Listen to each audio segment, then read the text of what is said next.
एक दिन मीना और उसका भाई राजू टहल रहे थे तो उन्होंने देखा उनके चाचा जी यहाँ चाय लेकर मस्त चुस्की से चाय पी रहे हैं।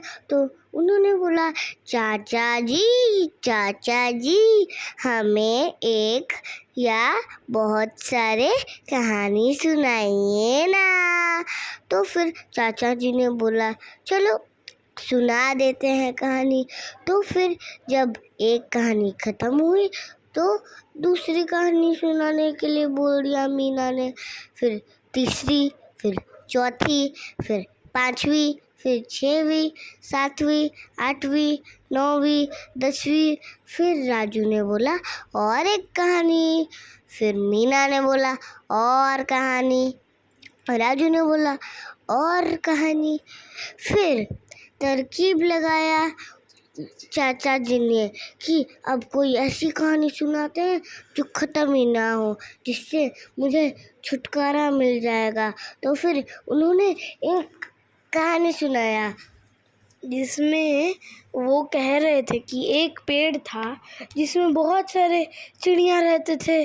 फिर एक राजा ने उसके बगल में कुआं खुदवाया जिसमें बहुत पानी था। हर दिन एक चिड़िया आता और पानी पी के जाता। ऐसे ही बहुत बहुत देर तक चलते रहा।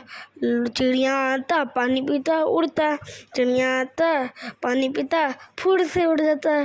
चिड़िया आता, पानी पीता और उड़ जाता। ऐसे बहुत देर तक चलते रहा। बहुत देर तक चिड़िया आता, पानी पीता, उड़ जाता, आता, पानी पीता और उड़ जाता।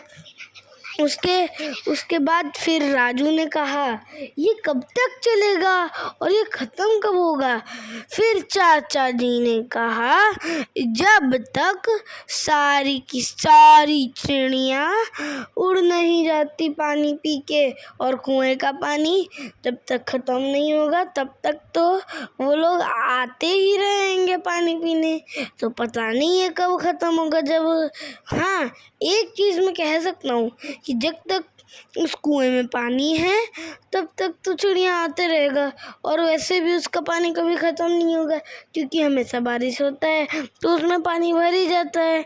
तो अभी चाचा जी ने फिर से शुरू किया कि चिड़िया आता, पानी पीता और फुर से उड़ जाता। अब वो लोग भी सुनते सुनते थक गए थे। मीना सोच रही थी कि कब ये कहानी ख़त्म होगा, कब कुएं का पानी ख़त्म होगा जो हम लोग को दूसरी कहानी सुनेंगे। फिर राजू भी यही मीना को बोलने लगा धीरे से, लेकिन फिर भी उसका कोई फ़ायदा नहीं हुआ क्योंकि चाचा जी अभी भी वही सुना रहे थे। फिर आई वो, पानी पी और फुर से उड़